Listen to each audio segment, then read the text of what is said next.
What is going on, guys? This is Zors, and today we're doing a deck profile on Invoked Windwitch. Now, this deck was a really good anti-meta rogue pick back in 2017 in Zoo format, and it actually kind of died out because of link summoning mechanic. So, ever since Master Rule 5 has been in effect, I've been playtesting with this deck, and it's actually a pretty strong deck. So, let's get right into the deck profile, and I'll actually explain some choices that are might be not usual. So let's start off with the usual Windwitch engine, which is going to be 3 ice bells, 2 glass bells, and the 1 snow bell. Now, if you don't know what this engine does, essentially it gets out 2 synchro monsters and goes into a level 8 synchro monster. And snow bells allows the level 8 synchro monster to not be destroyed by your opponent's card effects. So essentially, you usually only start off with the the ice bell, which affects as if you control no monsters, you spell summon from the hand and spell summon a level 4 lower, or not level 4 lower, but a Windwitch from the deck. It's all one effect, keep that in mind, because she does actually have a normal summon effect, normal / special summon effect, which is to burn for 500. And it's actually pretty important because if your opponent decides to not ash this, you can chain block her glass bell's surge effect, because when she's normal special summon, you search for a Windwitch. So essentially, you special summon Ice Bell from your hand and simultaneously summon a Glass Bell. Then the new chain link starts. So we can pick whatever. So you want to go Glass Bell chain link 1 and Ice Bell chain link 2. So you burn for 500 and then search. So kind of chain blocks there. It's usually not really relevant because your opponent will ash the Ice Bell, but if they decide not to, for any occasion, you can chain block that way. And she's gonna search, and Glass Bell is actually gonna just search your Snowbell. So, and Snowball is gonna first summon herself. So you're gonna have 3 monsters on board, and you're gonna go into your level synchro with these 2, and then you're gonna go into your level 8 synchro with your level 7 synchro with Glass Bell. So that's gonna create your Crystal Wing that's cannot be destroyed by your opponent's card effects. So that's it for the Windwitch engine. It's very small, it's very compact, it's very efficient. So it's a very strong one. But you gotta keep in mind that actually this engine locks you into wins only from the extra deck, or in general, to first summon during that turn. So you can't really do anything outside of wind the turn you use their effects. So I'm playing 3 Alistairs. This is like the best engine in the game right now. It's incredibly strong. I mean, it's invoked. I mean, you've seen what it does. So, yeah.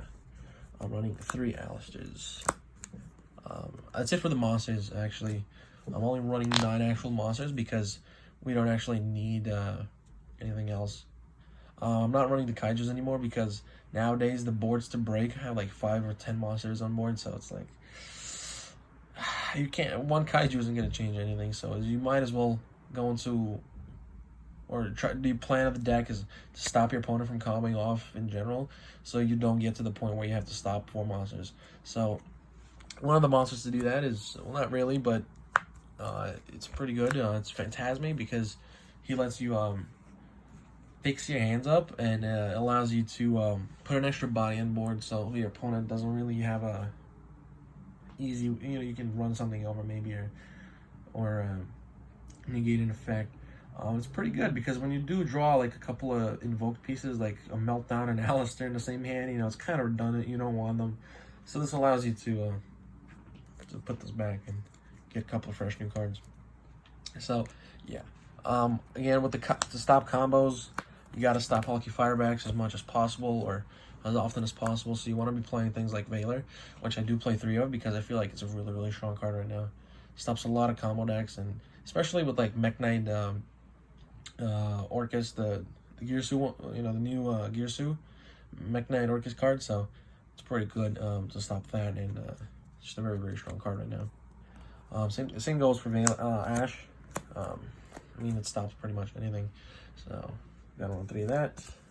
That concludes the monsters, running 9 hand traps and 9 regular monsters. So yeah, for spells we're playing, of course, the 2 invocations to go into fusions. To search out Alistair, of course, going to be playing 3 Meltdowns. I'm actually playing a single copy of Mystic Mine. because Mystic Mine is pretty good. It can sometimes be just a free auto win, but a lot of the time, if you know you're down on resources, you just slap down a Mystic Mine. If they don't have an immediate answer, you can just stall a little bit and get your resources back. You know, and just try to outgrind your opponent. So yeah, I'm playing a 1 terraforming. I mean, searches out everything. So yeah, playing a 3 Spellbook of Knowledge.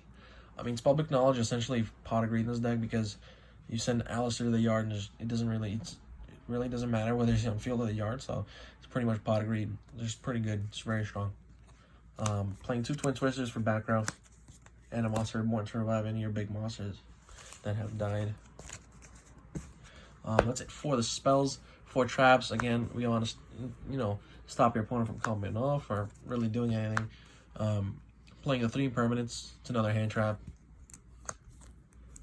Playing 3 strikes, you want to stop your opponent's monster effects. And playing the 3 judgments because it's actually very strong against Lightning Storm. So that's it for the traps. It's a 40 card main deck, so you run the extra deck. I'm playing, let's go into the synchros. I'm playing 1 copy of Crystal Wing Synchro Dragon, 1 copy of Wind Pegasus Agnister, which is actually the best card to go into. Let's actually just might as well reveal. I'm playing of course, the 1 Winter Bell.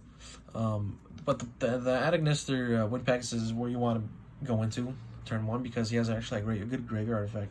So if he's, you know, if a card you control gets destroyed by battle, your opponent's card effect, and he's in the yard, you can actually just banish it and shuffle something back in your opponent's field. So it's pretty strong. So if they get rid of your Crystal Wing, you can shuffle something back, and it's pretty cool. So yeah, and Winter Bell is actually just here for just as a backup. You almost never go into her, but just in case you ever need to, you do have her. In game 3, if you do have if it's a timed event, this is what you want to go into because it burns for 800 if you choose Glass Bell. So with Ice Bell and Glass Bell, it's 1300 burn. So it's actually pretty relevant sometimes. So yeah, that's it for the synchros. For the fusions, running 2 Mechabas, playing 2 Ragens because we get locked into wins the turn we use Windwitches. So the Ragen is where we're gonna go into the most. I'm playing the 1 Purga Trio because he's just OTK master. I'm playing the 1 new guy. It's pretty good. It doesn't come up too often, but it's actually a pretty strong card. But you have to give up 1 of your fusions, which is sometimes not the best. Playing the 1 Magilencia, it's good for OTKs. If Purga Trio is not enough. Because it might be too small, you got the Magilencia to grow, to hit him with 3,000. Playing the 1 water, this is Mermaid's worst nightmare. They pretty much can't get rid of it. It's you just sit on and just win. Playing the 1 Caliga, it's kind of like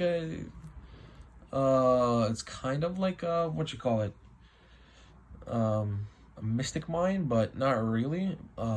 Your opponent, you know, if they activate a monster effect, they can't activate any more monster effects, but it also applies to you too. So it's a double-edged sword there, but it is pretty good to just sit on. And if your opponent's a pretty big monster combo deck, it's a pretty good card because they usually can't get rid of it without actually having to, you know, combo off. So that's it for the fusions. For the rest of the cards, I'm playing the 1 Cross Sheep. You barely go into this really, but if you ever do, I mean, it's there. It's a pretty good card.